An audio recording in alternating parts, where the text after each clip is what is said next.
You're listening to the Jōrni Podcast. How do we turn our heartache into a new chapter of our lives? Join me for today's heartwarming episode. Hi, I'm Petra Brunbauer.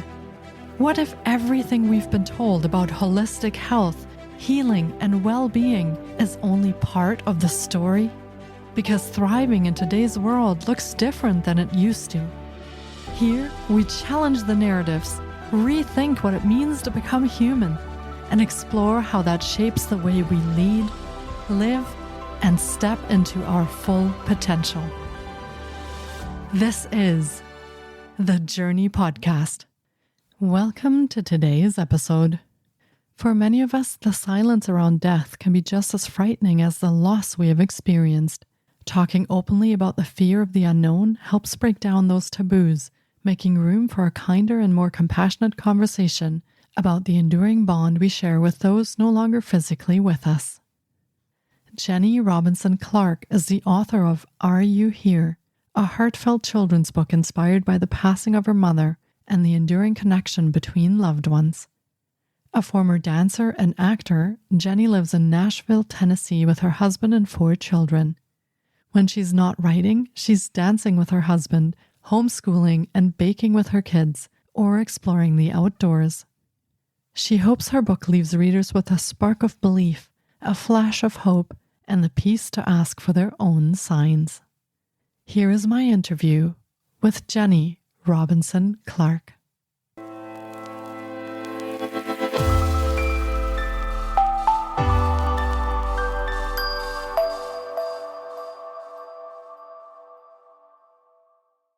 Hi, Jenny. It's so great to have you on the podcast today. I've been looking forward to getting to chat with you because we will be talking about cultivating joy and hope in the face of grief. And I feel that many of our listeners have grief in their lives, especially during this time in our lives, during this time on this planet. There are a lot of things that affect us. So I am so glad that you're here to share with us today and join us in this episode. Welcome to the podcast. Hi, thank you so much for having me. I'm very, very grateful to be here. I am not an expert in grief, but I have experienced it personally. And so I am here to share my message and my story. Yeah. And thank you for that. I feel we have so much need in the world for this community and coming together and sharing our stories and our experiences. So I'm absolutely so grateful that you're here today. And would you like to start us off maybe with a little bit about yourself and the pieces and parts of your story and your journey that you feel connect to what you do today, and maybe also let listeners know a little bit about what it is that you do today? Yes, absolutely. I know with a lot of your followers have experienced anxiety and fear and the unknown. And as a little girl, I experienced that tenfold. I was so afraid of everything. The dark, if my mom left the house for 5 minutes and told me she'd be back at a certain time and didn't come back at that time, I would just be crying. I was fearful of flying on airplanes, of death. And that was the big one for me. Was I remember as a little girl just sitting in the dark and crying because I didn't know what it was. I thought that there was nothing beyond this world, and I would just cry. And I had no one to talk to. You know, death is such a taboo topic. And I think when I was growing up, you know, parents didn't know how to communicate. They thought maybe they were doing their best by not talking about it and not asking questions or allowing that conversation to kind of happen. And so I kind of carried this fear with me for a long time. It wasn't really until I moved away from my family to Los Angeles that I read a book called A New Earth by Eckhart Tolle. I'm not sure if you're familiar with that one. But it changed my entire perspective, and I started living in the present moment like he says to do. And I was flying all over the world with no fear anymore. And then my grandmother was the first to pass away that was close to me. And I knew that I had to face that. I have 3 sisters, and They didn't end up going to the celebration of life, but I was in Los Angeles and I was like, I'm going to get on a flight and I'm going to be there for her. And I kind of faced death in, right up. And I was there, and it was so special. And it really gave me this sense of peace around death. And I knew that my grandma was still going to be with me, even though she was no longer physically there. My grandmother, my aunt, my mom's best friend, and my grandfather have all passed away. And at every celebration of life, there's been this huge gust of wind that comes out of nowhere. There's no wind before or after. And that's been something really special that really stuck with me and made me like just open my eyes to that possibility that, they are still with us. And so, long story short, my mom got sick in 2010 when I was out in Los Angeles, and she was diagnosed with cancer. And so that was really hard for me. I was on the other side of the country and I didn't know how to handle it. I think I kind of brushed it under the rug a little bit because I wasn't there. But then I met my husband in 2013. We got married in 2014. 2015, we decided to move back to Florida to be with my mom because her health was declining, and I was pregnant with my first child. And it was the best decision that I had ever made because, I left my career behind in LA, and there was grief in leaving behind something that I had dreamed of my whole life since I was a little girl, to move to LA. And I was a dancer. And so I was dancing in Los Angeles and doing this dream that I envisioned. And so to leave that was really hard. And there was a lot of grief in that, but it was the best decision I ever made. Me and my mom got so close. I went to every appointment with her, every, chemo, radiation she had. And me and my little girl, Kinsley, were with her for the majority of the time. And she was just so happy to be around my firstborn.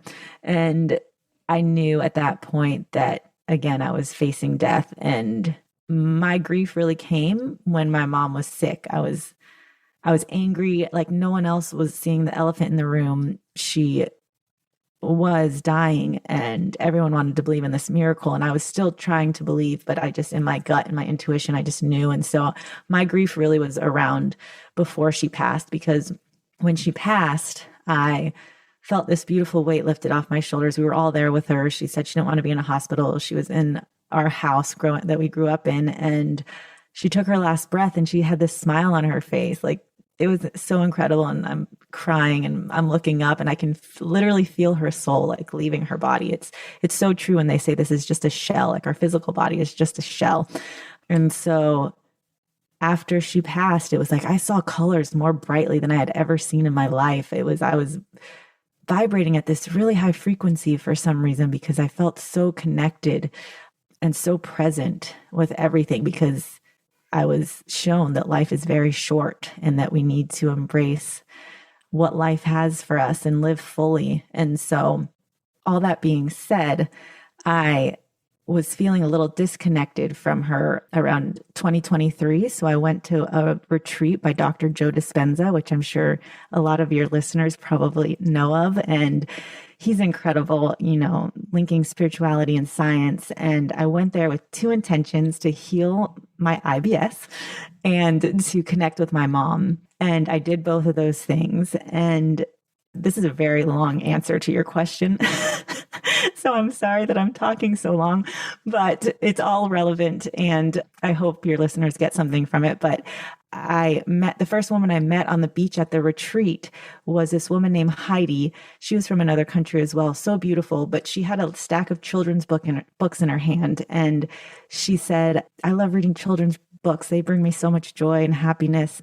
She's like, "Can I gift you one?" And so she had all these different ones. She picked one, gave it to me. I was like, "Thank you so much. I have 4 kids at home that I can't wait to read this to them. They are so excited whenever I travel to bring them something home." So I just put it in my suitcase, really not thinking anything of it. And then I went through the retreat. I had these amazing meditation experiences where I felt so connected, and again, felt that same presence that I felt after my mom had passed, like the brightest colors. I could hear sounds that I had never heard before, smelled smells that I could never, smell before. And I knew it was that I was connected to this higher being, God, whatever you want to call it. And so on my way back up from the retreat, I'm listening to the book Signs by Laura Lynn Jackson, who is a medium, and she's incredible. And this book is so inspirational for anybody who has lost somebody and is missing them terribly. She says to just ask for a unique sign. And so I was in the car and I'm like, okay, I'm going to ask for an owl, a sign of an owl, because my mom loved owls. And I said a barred owl to be specific. And I let it go. I get home. I'm, so excited to be there and see my kids. I'm like, oh, I got you guys something. So I have them all sit down and we start reading this book I was gifted, and my kids are distracted, not listening. So I end up pretty much reading it to myself. And I turn the page and I notice these two beautiful barred owls on the illustrations. Then I notice the little girls in an owl hat. And it's this book called Maybe by Kobe Yamada, which is for all ages as well, but it's about the endless potential in all of us. And so I start bawling and I'm like, my mom is telling me that I still have a gift in my heart and that anything is possible, and to follow the dream that God placed in my heart, because, I had become a mom, which was a beautiful thing, but I had been praying to God, please use me in a bigger way to help humanity. And I'd been praying for years for that. And then a couple nights later, I get this download, this message from my mom. And pretty much I was in between wakefulness and asleep. And I feel like that's when we're most connected as well, and in the middle of the wee hours, And so I was writing it down. And in the morning, I showed my husband, and it was just my mom telling me that she is still in everything and everywhere. So when I ask and I pray for her to look around and see the beautiful signs that she's sending me. And so my husband turned it into this beautiful song that we called Dragonflies. And we had this song and it was so healing for me. I was crying for days. It was like, I didn't know I needed that. And that's the funny thing about grief too. It's not linear. It comes in waves, and you think you're, doing okay. And then you're like, oh, wow, I wasn't doing okay. So it was this really beautiful moment. And I had this song, me and my husband, and I'm like, I would be doing a disservice to humanity if I didn't at least try and get this song out. And then I had a thought, well, what if I turned it into a children's book? And so your question was, what I'm doing now is that I wrote a children's book on grief. It came from my experience of the passing of my mom. And so it's called Are You Here? And it's about the magical signs that are all around us and the synchronicities that led up to me creating this book was so divinely guided that I know it was meant to be all along, that God and my mom they were hearing my prayers. And through grief, there can be joy. And that's the message of this book, is that it's a book about hope and not heartbreak. And that, you can ride the wave of grief because our loved ones want us to get to the other side where there's so much joy and love and happiness. And so it's crazy to think that I'm an author of a children's book now. And that was not anything that I would ever thought could be possible, But that's, I think, when life happens, is when you're busy making other plans, they say. So I answered that in a very long way, but I hope your listeners can connect with my story and what I'm here to relay. Yeah. Oh, thank you so much for sharing. And I, for one, was completely enthralled with what you were sharing with us, because I feel everybody has been touched by grief in some way, probably in their lives, whether it is when they were younger or they've lost someone or even lost a beloved pet. I know there's research now that we feel the same way, whether it's a beloved pet or a human person we lose. So I feel that most listeners, I would say across the board, have had an experience of grief and or loss as well. So this is something really important to share. And I feel especially when it comes to grief, it's really easy to isolate. And it's one of the things that also happens a lot, is that we isolate and we feel we can't connect to others or nobody will understand. And so for you sharing this all in itself already, I think opens this door for everybody to kind of commune in this and see their parts of their own journey in this. So thank you for taking us on this beautiful journey. And yes, pain and sadness, they are part of this. And yet when we take this grief and this loss and we also bring it into the things that we do going forward, many beautiful things can happen from that. So I think that's what our loved ones want for us. Yeah. And the connection, like you said, when you're going through grief, you think it's like only you that's going through it, right? There's billions of people in the world, and it's so crazy that we think that like it's only us, but there's so many people that are experiencing it. And if we can share our stories and our message and connect with others, I think it makes people feel less alone. Yeah, absolutely. I agree with you. And I had to smile a little bit when you were talking about the signs. Somebody told me some time ago when my grandma passed away, I also had a lot of grief around that because I wasn't able to be there. She was also in another country. And so a lot of grief of just not being able to be there.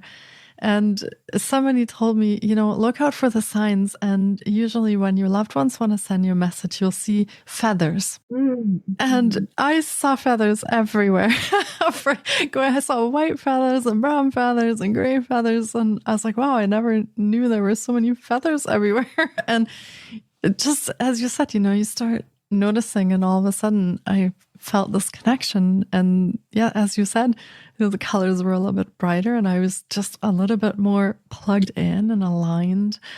And so when we give that space, I think there are things that come into that space and open up for us. Yeah. I think it's so important, right, to have our heart open to it, because it is very easy to close your heart off once you experience sadness and grief. And so I think that is a major key in all of it, is to have your heart opened to receive the love that they're trying to send you. And I heard too, a beautiful thing is when you feel the grief and the sadness, think of it as them just trying to connect with you.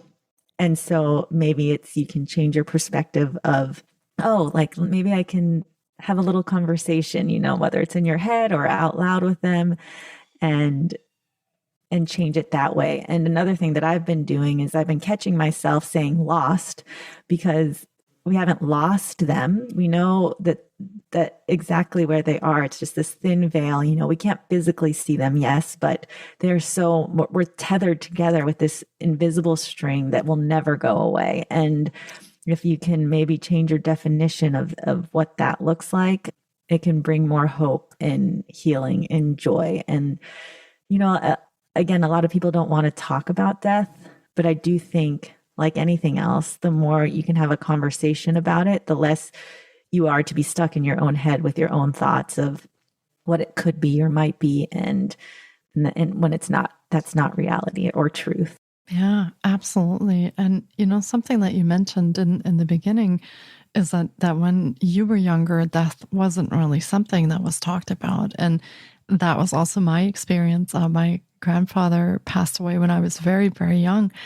And it's just not something that was talked about, even though my grandmother was a widow after, and obviously things had changed. It wasn't really explained to us children or talked about. So I'm very fascinated that you wrote a book about that.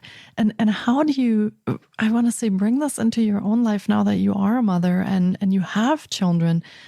How do you bring this into their lives so that this becomes, I want to say, more of a normal conversation and they don't have to be afraid of talking about that? That is one of my main goals with this. I had this idea that came to fruition, and that was very powerful for my kids to see. And if anything, I'm just grateful that they were able to see their mom have an idea and bring it to life, because so many people are afraid of failure.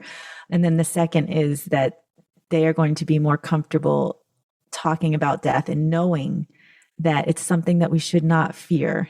I mean, there's going to be fear and uncertainty and the unknown, of course, but to not get lost in that. And we talk about Gigi all the time. She comes in the form of ladybugs. I have one here on the mic. So she's just always with us. And when they see a ladybug, they talk to her, they say hi, they say hello.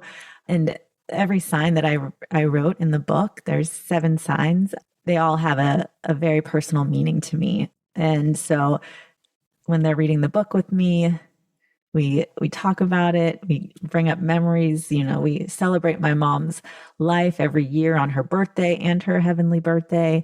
And I think that's really important to do with your children, is to keep their memory alive and to show them that they can talk to whoever's not physically here anymore. They can still talk. You can talk to them, have conversations with them. You won't maybe hear them loudly speaking back to you, but you could possibly hear them, a quiet whisper or like embrace, if you're really open to it. And so I'm so excited that my kids are being raised in an environment like this, opposed to what I was raised in. And I know, again, my parents were doing the best that they could.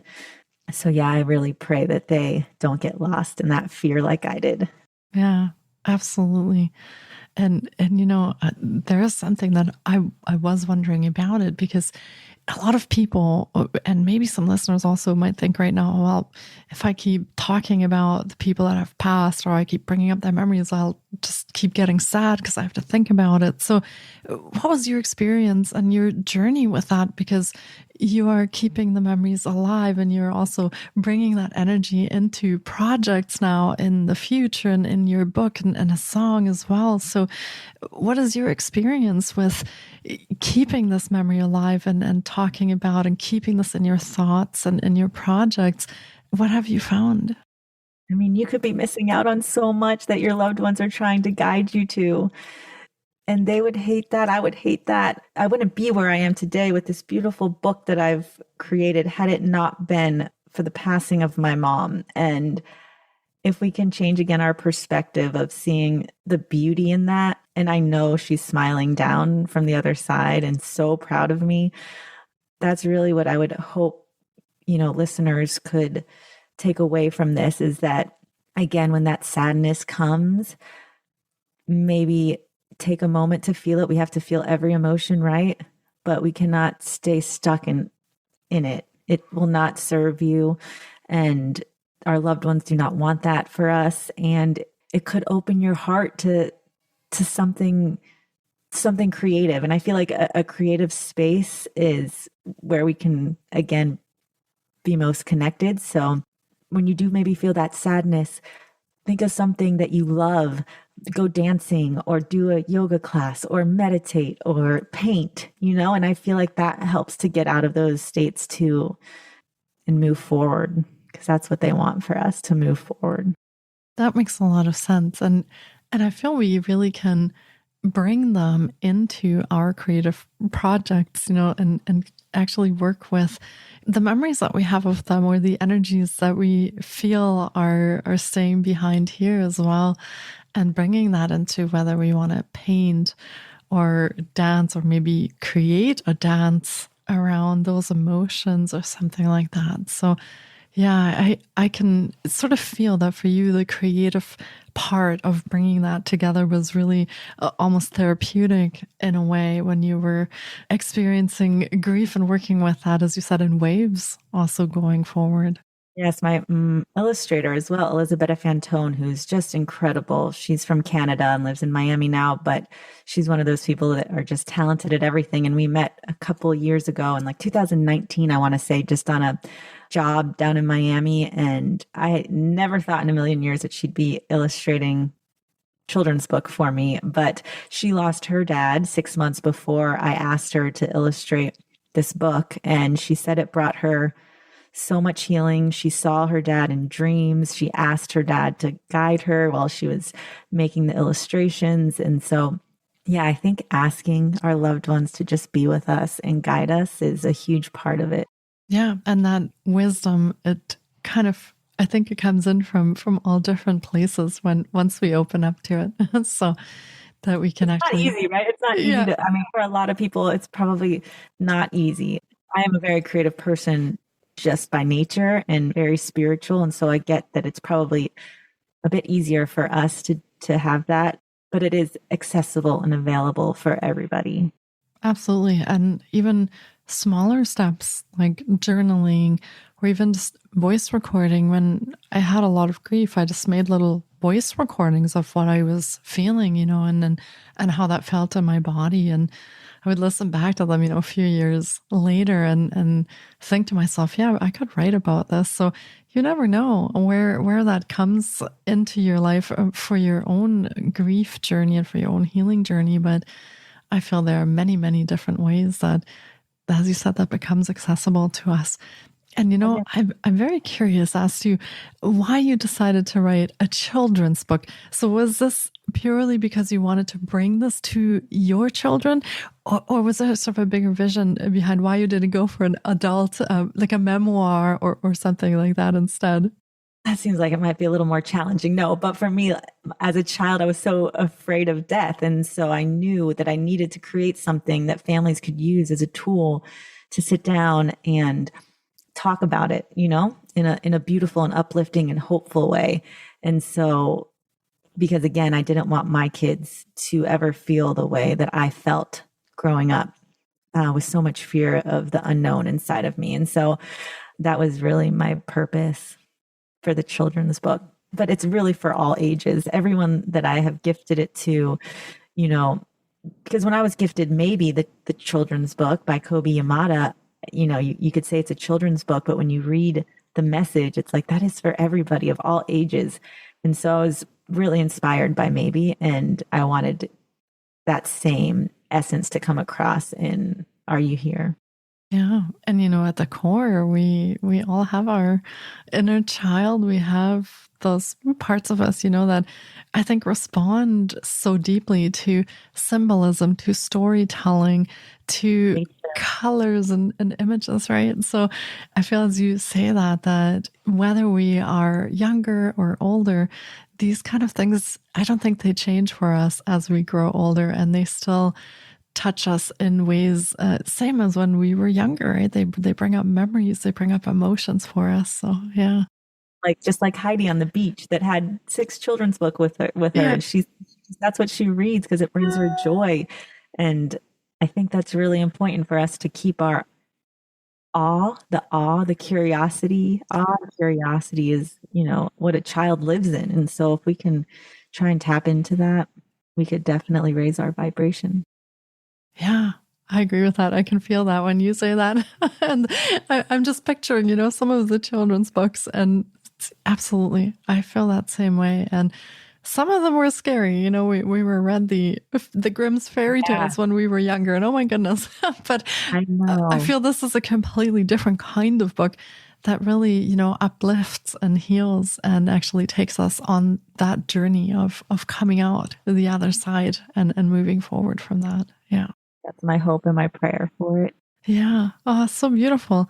And, how can our listeners get in touch with you, Jenny, if they've been inspired by your story, or maybe they're on their own journey and they'd like to purchase your book? And do you offer any other programs or services or any other ways for listeners to connect with you? Thank you. I do feel like this is a new journey for me. So I have my children's book, Are You Here? My husband wrote a beautiful song that accompanies it called Are You Here, which is very uplifting and inspiring as well. But I have a website, JennyRobinsonClark.com, that you can find out more information, because I do know that my journey is not finished with just a book. And so there's going to be a lot more down the line. But like I said, it's just in the beginning phases right now. And I'm really excited to be able to talk and eventually, maybe give some talks, some read alouds with children, some events, really, I'm open to whatever I am guided to do divinely. I've been divinely guided this far, that I know it's going to continue. And so I hope that I can be a source for people that are feeling a little lost while they're going through their grief journey. So just my website, JennyRobinsonClark.com. And you can find me on Instagram too with my name, Jōrni Robinson Clark. But I'm really grateful to be here and to be able to share my story and hopefully connect with your listeners. Yeah, I feel that same way. And I feel also that for our listeners, not only is this a great resource, if they want to connect with their family throughout this journey or their children, but also for themselves and with each other. as we said in the beginning, sharing our grief journeys and our loss journeys creates, I think, a sense of belonging and community, that we have each, survived this in our own ways and experienced this in our own ways. And yet there are also some parts that are similar as we're on these journeys. So connecting with those and as human beings, as parents, as spouses, siblings, friends, coming through these journeys. And I get the sense that as you're sharing about your own family, that things have actually turned out very differently than they were for you as a young child, and that there is so much love and support in your own family and with your children. So paying forward this love and kindness and compassion, and actually teaching our children that is also part of life, and how we can bring that into our experiences. So it's absolutely beautiful. Thank you for sharing all that. Thank you so much. Yes, if I could leave you with one thing, it would be just to, and your listeners would just be open your hearts and ask for that sign and be able to receive it with your heart wide open. And this book that I was reading before we jumped on our call, it's called I'm Still With You. Communicate, Heal, and Evolve with Your Loved One on the Other Side by Sherry Dillard. I just wanted to say a little prayer for joy for you and your listeners right now, if that's okay. Divine Mother, you are the bridge from fear to joy, from death to life, from being to non-being. Take me with you into eternity and reveal to me the truth of life. In your light, death is an illusion. In the petty shadows of doubt, clear my eyes. I want to see as you and be forever in the world of light. Grace my days with joy and not sorrow. Fill my heart with the truth of existence, and always hold me close to those I love who eternally play in your soft gaze. So beautiful. Thank you for sharing that.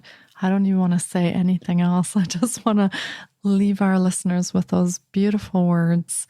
And thank you for being here today, sharing your journey and sharing the space, opening up. I feel this is also brave and courageous to talk about all of this.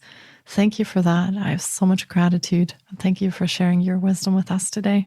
And for listeners, thank you for tuning in, and take care of yourselves and be well. Thank you so much for taking time out of your day to listen in. If you enjoy the Jōrni Podcast, please support us by subscribing, sharing on social media, and leaving us a review. We appreciate you. And you can find more of The Jōrni on Facebook, Instagram, TikTok, and our website, thejorni.com. Sending you love and courage, and see you next time.